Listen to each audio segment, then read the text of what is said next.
Bismillahirrahmanirrahim. Assalamualaikum warahmatullahi wabarakatuh.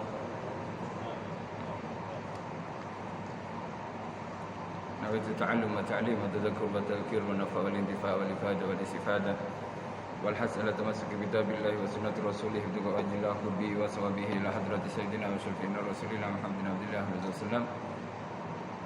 Subhanallah rahil imam Salam bin Abdullah bin Al-Syatiri wa ila arwahi walidina wa walidikum wa amwatina wa amwatikum wa amwatil muslimin ammah wa man amara hadzal masjid sabiqan wa lahiqan inna Allaha tawashshahum bi rahmah wal maghfirah wa yuskinuhumul jannah wa yakhtimu lana wa lakum bil husna fi khairin wa lutfin wa afiyah wa ila hadratin Nabi Muhammad sallallahu alaihi wasallam.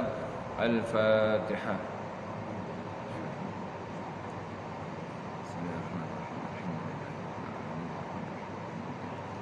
إياك نعبد وإياك نستعين اهدنا الصراط المستقيم صراط الذين أنعمت عليهم.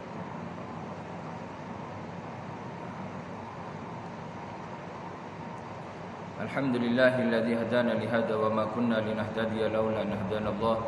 اللهم صل وسلم على سيدنا محمد مفتاح باب رحمة الله عدد ما في علم الله صلاة وسلاما دائمين بدوام ملك الله وعلى آله وصحبه ومن والاه. ولا حول ولا قوة إلا بالله. رب اشرح لي صدري ويسر لي أمري واحلل عقدة من لساني يفقهوا قولي. أما بعد. Yang dimuliakan oleh Allah Subhanahu wa taala, Tuan Nadir EJK Masjid At-Taqwa serta Tuan Imam, Tuan Bilal dan jamaah muslimin rahimakumullah. Alhamdulillah, segala puji bagi Allah Subhanahu wa taala yang telah memberikan kita nikmat iman, nikmat paling besar, nikmat iman, nikmat Islam serta afiah, kesihatan, juga kesempatan untuk kita mengimarahkan masjid Allah Subhanahu wa taala atau rumah Allah Subhanahu wa taala. Innama ya'muru masajidallahi man amana billah. Hanya saja yang mengimarahkan atau yang meramaikan, yang menghidupkan rumah-rumah Allah, masjid Allah hanya orang-orang beriman sahaja. Jadi kalau kita nak tahu orang beriman ke tak beriman, maksudnya semua muslimin yang ada di dunia yang iman kepada Allah dan Rasulnya adalah orang beriman. Tetapi yang istiqamah bagi masjid, yang Allah gerakkan hatinya untuk datang ke masjid, itu melebihi iman-iman orang biasa sahaja. Sebab kekuatan iman tak sama dengan kekuatan fizikal. Mungkin orang ni boleh run, boleh lari, boleh jogging 3 jam. Bahkan kalau lari pun dia boleh speed dia memang high speed, macam sangat laju. Dan rumah dia tepi masjid sahaja. Tapi Allah Subhanahu wa taala tak gerakkan dia, tak mampu dia nak melangkah menuju masjid Allah Subhanahu wa taala. Jadi kita mengakui, kita iktiraf bahwasanya semuanya ini adalah kurniaan daripada Allah Subhanahu wa taala yang alhamdulillah kita dipilih untuk mengimarahkan masjidnya. Mudah-mudahan kita sentiasa dalam taufik Allah, dalam kekuatan Allah yang dikurniakan kepada kita, sehinggalah kita terus beramal di zaman akhir seperti sekarang ini, yang mana setiap hari kita mendengar beratus sampai yakni muslimin saudara kita meninggal dunia. Meninggal dunia. Maknanya kalau sudah meninggal dunia, maka dia sudah finish dia amal dia. Apa yang telah dia buat, dia akan tuai nanti di akhirat. Dan kita alhamdulillah masih diberi kesempatan afiah. Yani afiah ini lain dengan sihat. Selalunya orang apa khabar sihat atau sehat wal afiah. Ada perbezaan sebetulnya antara sehat dan afiah. Sehat ini adalah sehat, badan tak ada sakit, boleh jalan, boleh cakap, boleh dengar, boleh mendengar, itu sehat. Tapi ada kalanya kekuatan yang yakni kesihatan yang ada pada orang tersebut dibuat maksiat. Seorang pencuri tak akan mampu mencuri kalau dia sakit misalkan. Dia sihat tapi dia mencuri. Itu adalah hal sihat, lain dengan afiah. Tapi kalau afiah ini adalah kesihatan yang bersama ketakwaan. Jadi kesehatan yang dibuat untuk bertakwa, itu afiah nama dia. Jadi tak ada orang afiah tu mencuri. Orang afiah ini insya-Allah dia bekerja untuk cari nafkah. Orang afiah ini dia pergi masjid. Orang afiah ini dia tak sakit, dia baca Al-Quran. orang afiah ni dia sedekah. Orang afiah alhasil, afiah adalah kesihatan yang digunakan untuk ketakwaan. Dan kita ada pada Masjid At-Taqwa sini.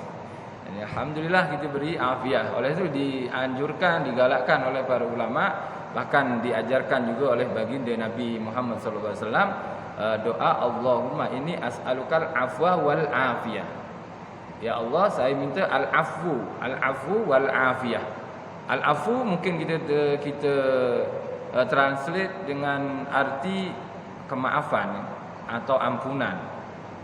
Ada maghfirah juga, astaghfirullahaladzim. Maghfirah adalah afu. Ada lain, ada perbezaan. Kenapa Nabi dalam doa ni Allahumma nas'alukal afwa wal afiyah? Kenapa kita diajarkan yakni dalam kalimat doa ni Nabi menyebutkan kalimat al-afu, yakni al-afwa dan al-afiyah. Afiyah kita sudah insyaallah sudah boleh fahamlah antara afiyah dan sehat ni.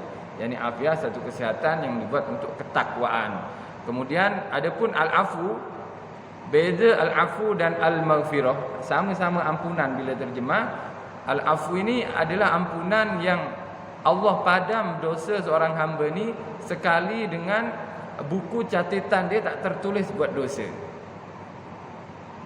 Jadi ada seorang hamba, dia dapat maghfirah daripada Allah, dapat ampunan daripada Allah. Okey, maknanya dia akan diampuni, akan terbebas dari perbuatan maksiat dia, akan terbebas daripada perbuatan salah dia masih di dunia, akan tetapi di buku catatan dia masih tertulis maksiat yang dibuat. Walaupun maksiat ini sudah diampuni oleh Allah Subhanahu Wa Taala. Maknanya orang ni al-maghfur lah, dia telah diampuni. Ada engkau punya bukti kau buat salah tapi Allah ampuni, jalan dia masuk surga. Mudah-mudahan kita masuk surga semua tanpa hisab insya-Allah. Tapi kalau al-afu ini ampunan juga, akan tapi ampunan yang sekali dengan pemadaman catatan. Sedia maklum nanti bahwasanya di hari kiamat semua manusia akan menerima buku catatan dia. Semua akan melihat buku catatan dia. Oleh sebab itu orang yang dapat maghfirah masih ada kerisauan. Sebab dia tengok, ya Allah aku masih ada, yakni aku buat dosa masih tertulis kat sini. Ada catatan lagi, dia masih risau, dia kalang kabut, masih takut. Tapi lala sekali memang dia diampuni oleh Allah Subhanahu Wa Taala. Tapi orang yang dapat al-afu, yakni ketika Ramadan kan kita doa Allahumma innaka afuwun karimun tuhibbul afwa fa'fu anna. Yang kita minta bulan Ramadan al-afu, fa'fu anna. Yani ya Allah minta ampunan yang bentuk al-afu. Yani bila diampuni catatan tu tak ada. Maknanya bila nanti ketika menerima buku catatan kita tu tengok tak ada semua. Tenang hati. Maknanya tak ada kerisauan, tak ada kalang kabut istilahnya di akhirat nanti. Alhamdulillah kita insya-Allah sentiasa dalam al-afu dan afiyah kepada Allah Subhanahu Wa Taala, dan doa ini juga digalakkan dibaca selepas azan sebetulnya. Selepas azan sebagian ulama khususnya ulama-ulama Yaman ya. Ulama-ulama Yaman ni dia akan baca doa yang seperti kita doa, yakni selawat dulu, kemudian Allahumma rabbahati ta'ati tamah wa sholatil qaimah sampai akhir innaka la tuhibbul mi'ad. Kemudian doa untuk kedua orang tua selalunya Rabbi firli wal walidayya, Rabbi firli wal walidayya, Rabbi firli wal walidayya, diulang 5 kali. Sebab Nabi kan bersabda bainal adzanain du'aun mustajab atau du'aun la yurad. Yani antara dua azan, yakni azan dan iqamah, ada doa yang dikabulkan atau doa yang tidak ditolak oleh Allah SWT. Jadi kita sebagai seorang anak, selepas azan saja pada masa yang disebutkan oleh Rasulullah, masa ni tak akan tertolak doa seorang hamba, maka kita terus berbakti kepada orang tua, kita doakan mereka 5 kali Rabbi firli wal walidayya, Rabbi firli wal walidayya, Rabbi firli wal walidayya. Kemudian selepas 5 kali disambung Allahumma inni as'alukal afwa wal afiyah wal mu'afatad daimah fid dini wad dunya wal akhirah. Ini sambungan. Kalau memang tak hafal doa terjemah pun tak ada masalah. Yang masalah tu bila azan tak baca doa terus. Ya. Janji baca doa ini yang hasil kenapa ada istighfar juga, astagfirullahaladzim. Memang Islam dia membanyak jeniskan zikir. Sebab Allah tahu kita ini jenis makhluk yang suka malal atau bosan, boring. Kalau benda tu je hari-hari ayam percik je, tak boleh juga, kena makan udang juga kita, kena makan ikan juga. Sifat bosan tu memang ada pada manusia dan Allah mengetahuinya. Oleh sebab zikir ini banyak jenis di dalam Islam kita, supaya kita penat nak zikir ni, okey zikir yang lain. Zikir yang lain. Mudah-mudahan Allah Subhanahu Wa Taala menerima segala amal ibadah kita, insya-Allah. Kita ini merupakan semua ini merupakan bentuk prepare kita atau persediaan kita untuk menghadapi nanti di akhirat. Mudah-mudahan Allah beri kita semua umur panjang, insya-Allah, dalam keadaan sihat wal afiah, insya-Allah. Ya. Walaupun zaman seperti ini, tapi tak pedulilah zaman nak jadi zaman apa pun. Yang penting kalau kita bertakwa kepada Allah Subhanahu Wa Taala, maka yang menang tu adalah orang yang bertakwa. Wal aqibatu lil muttaqin. Dan akibat atau pengakhiran tu, pemenang dia, winner dia adalah muttaqin, orang-orang yang bertakwa. Tak kisah orang tu hidup di zaman Firaun ke, di zaman Namrud ke. Ini zaman Fir'aun, zaman Namrud ni minoriti muslimin, yakni orang-orang yang beriman kepada Allah minoriti. Bahkan seorang Fir'aun, raja yang zalim menguasai dunia. Apa yang dia cakap orang kena ikut. Tak boleh kena ikut. Kalau tak, dibunuh oleh Fir'aun. Dan musuhnya tak ada apa, seorang hamba biasa saja, yakni seorang rakyat biasa saja, Nabi Musa AS. Tapi Allah telah berjanji bahwasanya kemenangan di dunia dan kemenangan di akhirat akan dimenangi oleh orang-orang yang bertakwa. Akhirnya Nabi Musa unggul. Nabi Musa dengan Nabi Syuaib saja, berdua saja dengan pengikutnya yang itu boleh memenangi peperangan melawan seorang raja yang menguasai dunia. Subhanallah. Bahkan Nabi Ibrahim sama juga Nabi Muhammad sallallahu alaihi wasallam. Alhasil orang yang bertakwa, insya-Allah dia akan menjadi pemenang. Ini bentuk takwaan kita kepada Allah Subhanahu Wa Taala. Insya-Allah kita sudah niat iktikaf, supaya kita duduk kita, alhamdulillah dapat pengajian, dapat bersambung lagi pengajian, yang mana ibadah pengajian ini sangat besar pahalanya, sedia maklum, sama dengan solat 1000 rakaat, ziarah orang sakit 1000, kemudian jenazah, takziah jenazah 1000 atau ziarah, ini sangat banyak pahalanya. Kita juga akan, tapi kita perlu berhati-hati juga kepada skema seperti orang yang di dunia ni kerja keras, dia kerja kumpul duit, last minute dia nak menikmati dunianya, ada skema datang habis duit dia. 200,000 kena, ada yang 500,000, ada yang sampai juta dia punya kena. Tapi kalau kita kena scam duit ni, boleh cari lagi sebab kita di dunia. Tapi masalahnya kalau kita kena scam akhirat, maksudnya pahala kita kena scam. Lalu Nabi Muhammad SAW kan pernah menanyakan kepada para sahabat Rasulullah SAW. Nabi bertanya, manil muflis? Siapa orang yang bankrupt? Maksudnya bankrupt ni sudah tak ada keuntungan baginya, kerugian ada, bankrupt. Akhirnya para sahabat menjawab, bankrupt ni man laisa lahu malun wala dinarun, yakni orang yang tak ada harta dan tak ada dinar, ya Rasulullah. Tak, kata Rasulullah, orang yang bankrupt ni orang yang nanti dia meninggalkan dunia dengan pahala yang sangat banyak. Dia meninggalkan dunia ni, yakni mati, kemudian orang ni dia kenal ahli ibadah, malam dia ahli tahajud, ahli baca Quran, bila siang dia ahli puasa, kemudian banyak dia punya sedekah. Akan tapi di akhirat ramai yang menuntut dia. Di akhirat ketika dihisap, ramai yang menuntut dia sebab dia telah banyak buat zalim kepada muslimin. Mungkin zalim tu dia memukul, dia menghukum, atau dia mencaci, memaki. Semua akan datang jumpa Allah SWT, minta keadilan daripada Allah Subhanahu Wa Taala. Akhirnya apa? Akhirnya sebab Allah Maha Adil, Allah pun sebagaimana engkau telah menyakiti hati orang ni, maka sekarang kau kena bayarlah, kena scam sebab dia telah mencaci orang. Akhirnya pahala dia diambil, dibagi orang tersebut. Termasuklah menggibah. Ya, menggibah yakni apa bahasa di sini? mengumpat. Mengumpat ni selalunya kita senang mengumpat bila kita kenal orang. Ini satu komuniti itu paling mudah untuk syaitan untuk mudah untuk orang ni mengumpat. Yang selalu yang diumpat tu orang yang dikenal lah. Contoh satu masjid ni, jamaah masjid, dia satu masjid dengan jamaah sendiri. Jadi syaitan akan, kau tahu tak orang tu, ada orang buat salah terus diumpat, cakap belakang, dikutuk, dimaki hamun di belakang dia. Kadang dia mengumpat tu berdua je dengan isteri dia. Dia tak perasan bahawasanya scammer, maksudnya syaitan tu sudah membank in duit dia, bukan duit lah, membank in pahala dia kepada orang tersebut, kepada orang yang diumpat. Semakin ramai kita mengumpat orang, semakin banyak pahala yang akan berkurang kepada kita.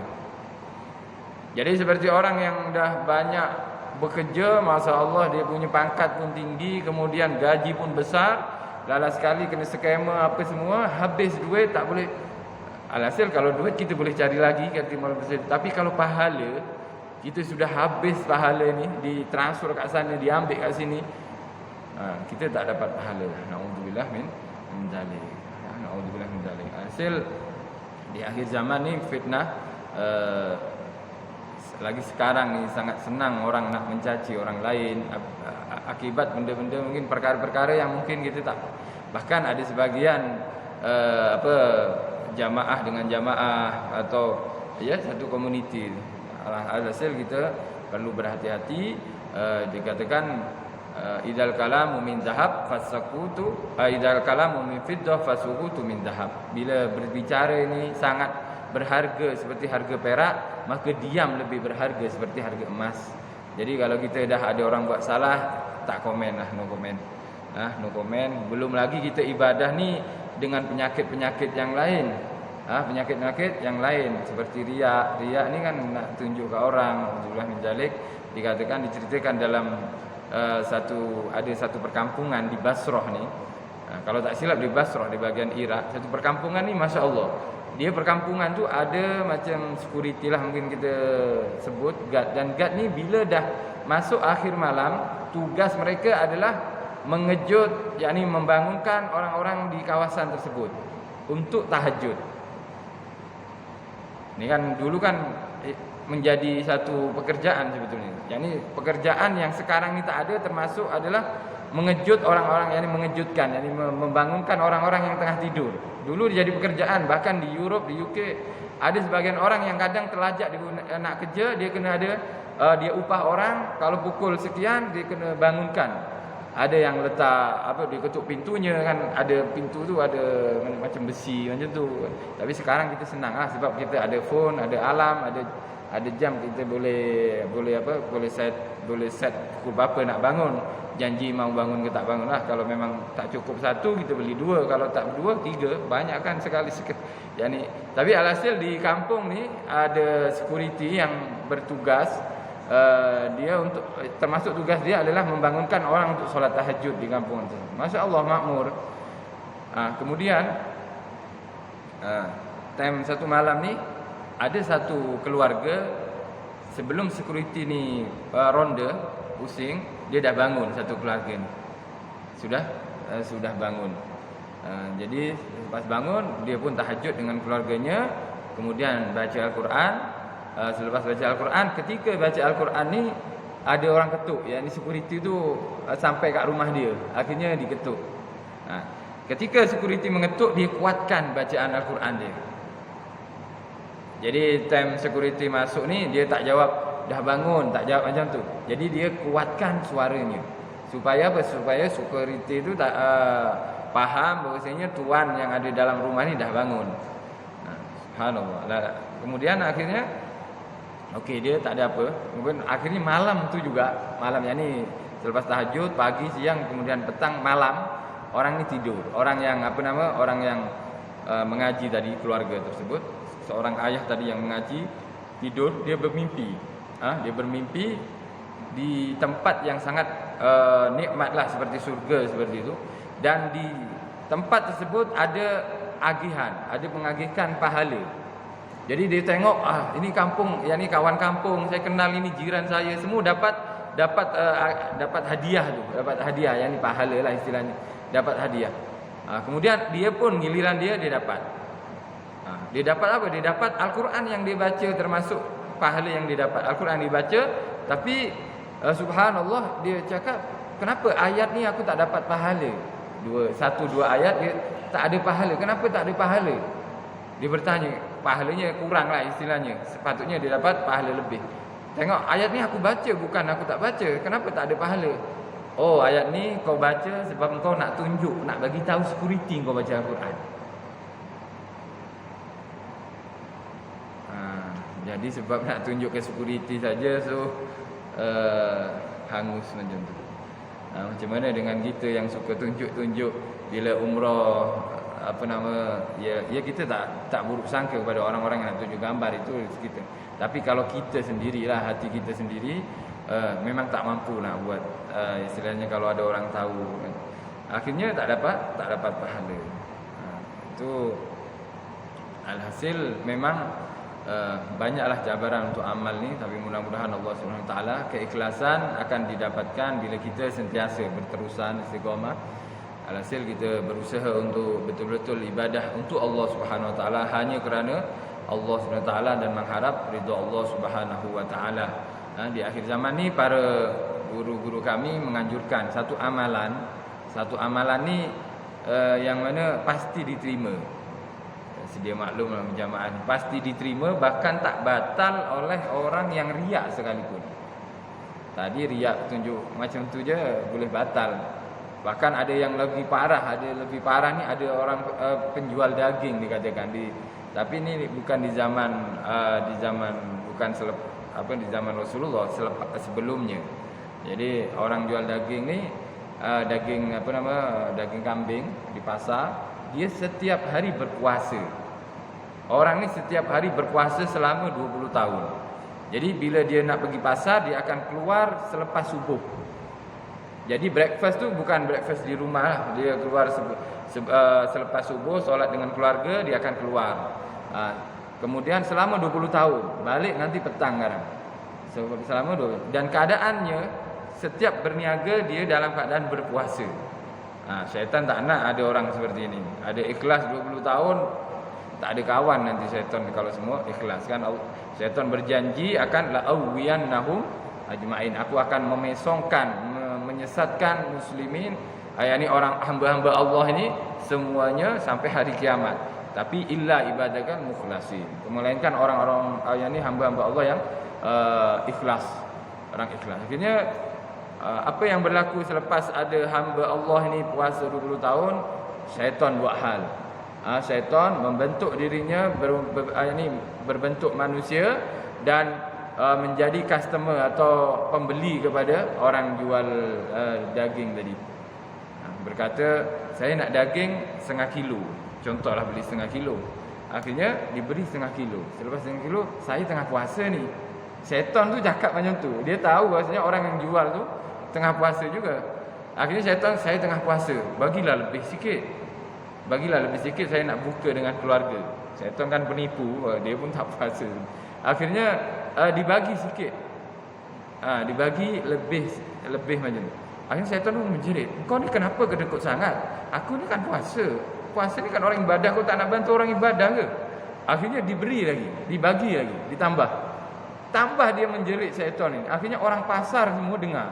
Yakni kawan-kawan orang yang ada di pasar ni dengar semua. Engkau ni kenapa? Aku ni puasa, menjerit dia. Akhirnya orang tak sabar, lala sekali. Dia pun marah sebab iyalah dah dibagi 2 kali, dia nak tambah lagi. Normalnya kalau orang dah lost control atau lepas kontrol ni, memang dia akan balas balik lah, walaupun itu yang akhirnya dia, engkau ni setakat puasa sehari dan nak tunjuk-tunjuk. Akhirnya dibalas oleh dia. Aku puasa 20 tahun, tak ada yang tahu, keluarga aku tak tahu, aku tak pernah tunjuk. Akhirnya apa? Dia tak perasan bahwasanya masa tu juga dia tunjuk kepada kawan di pasar. Akhirnya para ulama mengatakan sebab buat sayang 20 tahun dia punya puasa terbakar semua. Dan sebab riak ni kan ada 3 keadaan. Kadang orang tu riak sebelum ibadah. Jadi sebelum ada calon mertua saya, okey saya nak baju cantik, nak pergi masjid, so dia dah cari perhatian mertua dia. Ini riak sebelum ibadah. Ada yang selepas ketika ibadah dah riak. Ketika ibadah dah riak. Masya-Allah seorang suami tahajud mengaji, isteri pula bangun. Selalunya isteri tak bangun. Jadi suami tu ya Allah buat menangis-nangis dia. Akhirnya ditambah yakni kalau mengaji mungkin suara dia disedap-sedapkan. Ini kita bukan untuk menghukum orang lain ya, untuk kita sendiri maksudnya.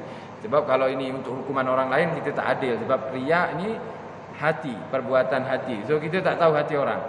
Kita tak tahu hati orang. Yang kita tahu hati kita sendiri. Maknanya kita yang perlu selamat daripada riak. Jadi kalau riak di tengah ibadah ada isteri bangun dah. A'udzubillahi. Ini disedap-sedapkan punya bacaan, menangis ditambah isteri pun kadang macam tu juga. Itu riak ketika ibadah. Ada riak selepas ibadah.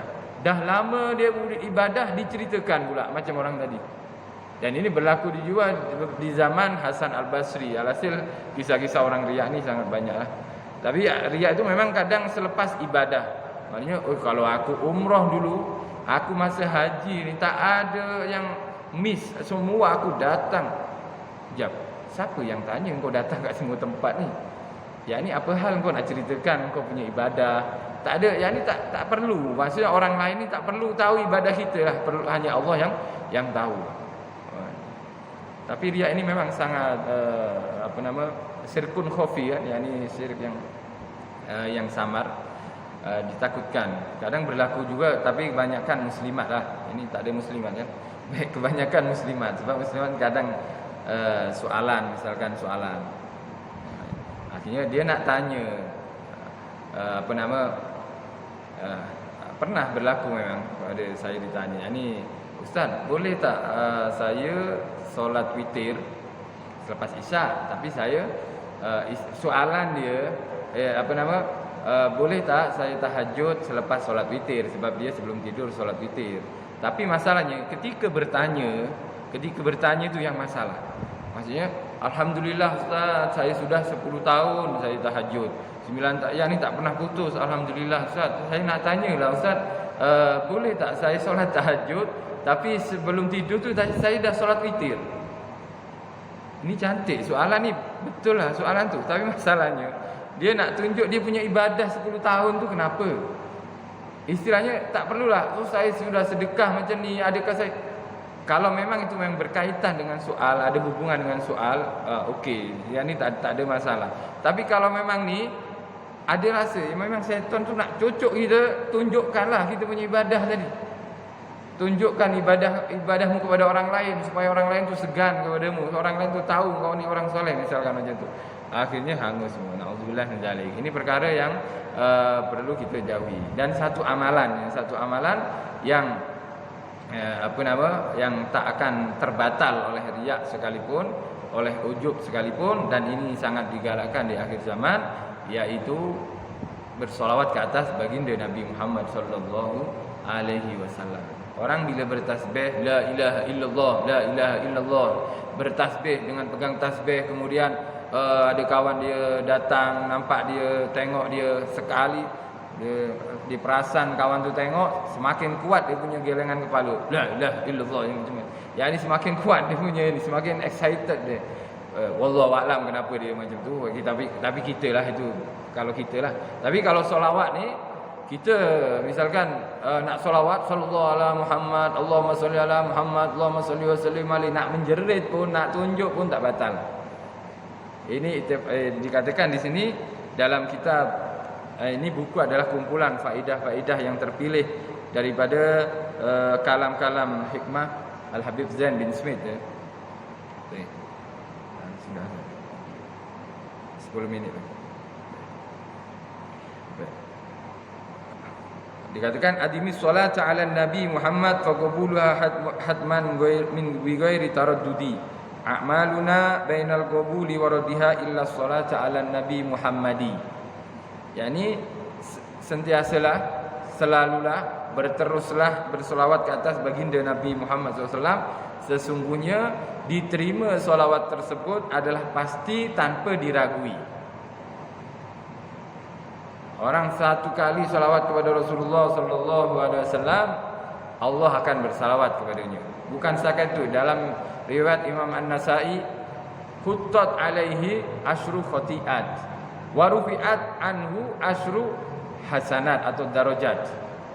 Kan dalam riwayat An-Nasa'i, siapa yang salawat ke atas baginda Nabi, Allah bersalawat kepadanya 10 kali, dipadam untuknya, dipadam 10 dosanya dan diangkat 10 darjatnya.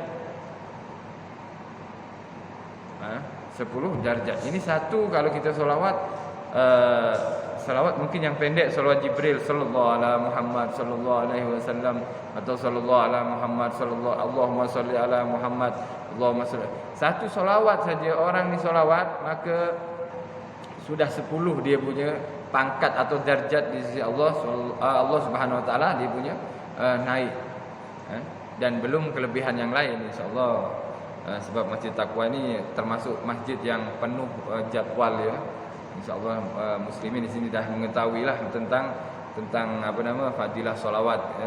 Fadilah solawat sangat banyak sekali, ampunan dosa, qabul hajat. Yang paling penting adalah syafaat Nabi Muhammad sallallahu alaihi wasallam. Solawat baginda Nabi Muhammad sallallahu, yakni syafaat Rasulullah sallallahu alaihi wasallam. Dalam riwayat Muslim, Nabi pernah bercerita pada sahabatnya ketika Nabi di Madinah. Ketika Nabi di Madinah, Nabi bercerita pada para sahabat, inni la'arifu hajaran kuntu fi inni la'arifu hajaran bi Makkah law kuntu marra alaihi yusallim alayya, dikatakan. Yani Nabi ketika di Madinah, dah duduk lama di Madinah ni, Nabi berkata kepada sahabat, saya dulu sebelum Nabi diangkat menjadi Nabi ni di Mekah, Nabi kalau bila lalu satu tempat ni, ada batu yang salam kepada Nabi. Salam kepada Rasulullah sallallahu alaihi wasallam. Nabi ingat, padahal perkara tersebut berlaku dah berpuluh tahun. Sebab Nabi di Madinah, Nabi dakwah di Mekah adalah 10 tahun. Yani selepas diangkat menjadi Nabi, berdakwah secara rahsia 10 tahun. Lepas tu 13 tahun di Madinah. Dan perkara ni berlaku, Nabi yang ingat ni sebelum Nabi dilantik menjadi Rasul atau menjadi Nabi. Nabi boleh ingat. Siapa yang ni sebongkah batu ini, satu batu boleh Nabi ingat. Macam mana kita umat Rasulullah sallallahu alaihi wasallam yang kita memang memerlukan Rasulullah. Kita sedia maklum kalau kita belajar fikih tahulat atau fikih akhir zaman, bahwasanya nanti di akhir zaman manusia semua kalang kabut datang ke Nabi Adam, sebab ayah mereka, nenek moyang manusia, akhirnya Nabi Adam pun tak boleh nak buat apa. Sebab kenapa? Sebab mereka kalang kabut lama sangat nak tunggu hisab ni. Di mahsyar tu kita tunggu 50,000 tahun. Orang nak ni saya pun tak pernah merasakan bila duduk di mahkamah. Ada suspek, ada orang yang tertuduh. Macam mana perasaan orang ni bila dia duduk di depan mahkamah, time menunggu, yakni masa menunggu, mesti dia takut. Oleh sebab itu orang-orang yang bermaksiat di dunia, ketika mahsyar ini sudah di hadapan mereka, tapi belum start lagi pengadilan Allah, belum start sampai 50,000 tahun. Sampai-sampai dikatakan orang kafir berkata, ya Allah, kalau aku memang ahli neraka, masukkan aku neraka. Dia ingat neraka itu lebih ringan daripada penantian tadi. Padahal neraka lebih dahsyat siksa dia.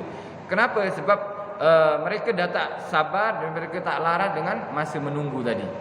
Akhirnya Nabi Adam, kemudian Nabi Nuh datang kepada Nabi Musa, Nabi Isa, dan sekali semua datang kepada baginda Nabi Muhammad sallallahu alaihi wasallam. Nabi akan kenal umatnya, salah satunya ummati gurrul muhajjalin, yakni min asaril wudu, yakni ada cahaya yang terpancar daripada wajah mereka dan tangan kaki mereka daripada kesan berwudu. Dan juga Nabi kenali umatnya daripada banyaknya solawat kepada Rasulullah sallallahu alaihi wasallam. Dalam hadis sahih bahwasanya setiap umat Rasulullah bersolawat kepada Nabi, roh Nabi akan dikembalikan. Sampai bila? Sampai Nabi menjawab salam kepada orang tersebut. Sampai menjawab salam. Jadi kalau kita bersolawat satu kali saja kepada Rasulullah sallallahu alaihi wasallam, maka malaikat akan membawa nama kita kepada Rasulullah sallallahu alaihi wasallam, ditulis nama fulan bin fulan sekali dengan nama ayah sekali. Bahkan satu riwayat dengan atuk dia. Yang ni contoh Ahmad bin Mas'ud, kemudian bin Sahlan misalkan. Dengan atuk dia sebut. Jadi Nabi kenal. Oh ni, ini yang selalu bersolawat. Oleh para ulama, wirid mereka ni solawat tak main beratus lagi, sudah beribu. Yang ni berpuluh ribu. Ada yang sampai 25,000, ada yang 10,000. Tapi alhamdulillah ada sebagian jamaah muslimat yang buat grup solawat. Mungkin muslimin pun ada juga yang join grup ni. Ada grup solawat yang setiap hari kena update 1000 solawat. Solawat. Yang ni mungkin alhasil dah ramai yang mengikut ni. InsyaAllah solawat tu sebagai amalan kita yang kita harapkan betul-betul lah. Ya mungkin memang bukan zakat solawat, kita kena solat juga 5 waktu, kita kena zakat, kita kena puasa, semua yang wajib kita kena buat. Tapi solawat baginda Nabi Muhammad SAW ini juga kita sangat perlukan, sebab itu untuk kita mengikut amalan daripada Allah Subhanahu Wa Taala. Sebab Allah bersolawat ke atas Nabi ini tak terputus-putus. Sebagaimana Allah berfirman dalam Al-Quran, yang setiap khutbah Jumat kita dengar, Innallaha wa malaikatahu yusalluna 'alan nabi. Ya, sesungguhnya Allah dan para malaikat yusallun. Yusallun ni guna fi'il mudhari'. Fi'il mudhari' ni yakni fi'il yang berterusan, sentiasa bersolawat kepada Nabi Muhammad sallallahu alaihi wasallam. Maknanya kalau kita bersolawat kepada Nabi, kita telah mengikut cara atau mengikut perbuatan Allah, juga perbuatan malaikat Allah Subhanahu wa taala. Tapi sedia maklumlah, semua manusia masuk surga dengan rahmat Allah Subhanahu wa taala. Rahmat ni juga kita boleh dapatkan dengan bersolawat bagi ke atas Rasulullah sallallahu alaihi wasallam. Memang ini kita sudah dekat dengan Rabiul Awal, hari kelahiran baginda Nabi Muhammad sallallahu alaihi wasallam. Lagi ni sekarang ni memang akhir zaman, kes setiap hari. Bahkan dikatakan kalau kita belajar fikah tadi, fikah tahulah fikah tentang akhir zaman, keadaan manusia ni di akhir zaman bukan semakin baik sebetulnya. Dia ini keadaan tu semakin kepada keadaan yang tak pernah terfikir sebelumnya.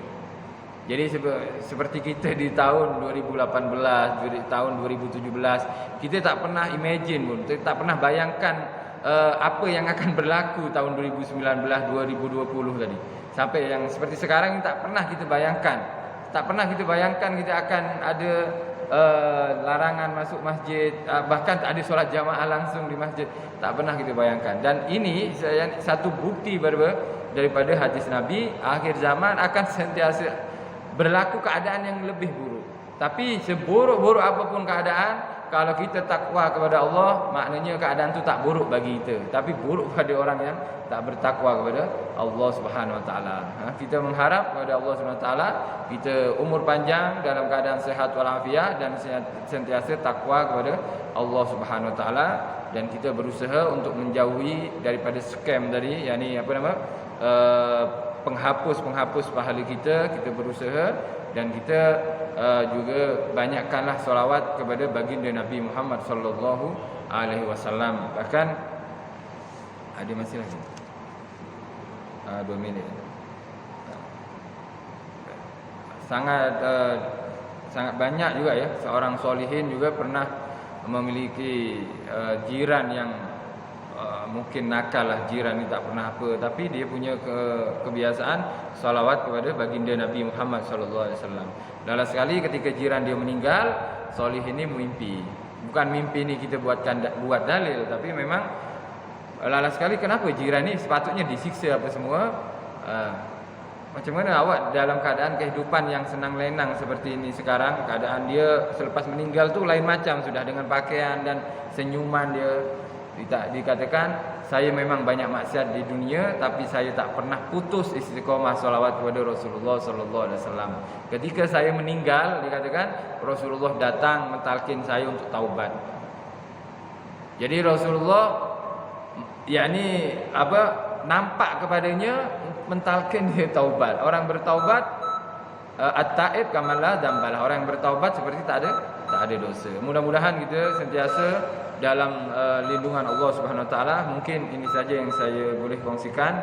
ada kurang lebihnya saya minta maaf, ada terkasar kata juga minta maaf. Terima kasih, jazakumullah khairan atas perhatian. Assalamualaikum warahmatullahi wabarakatuh.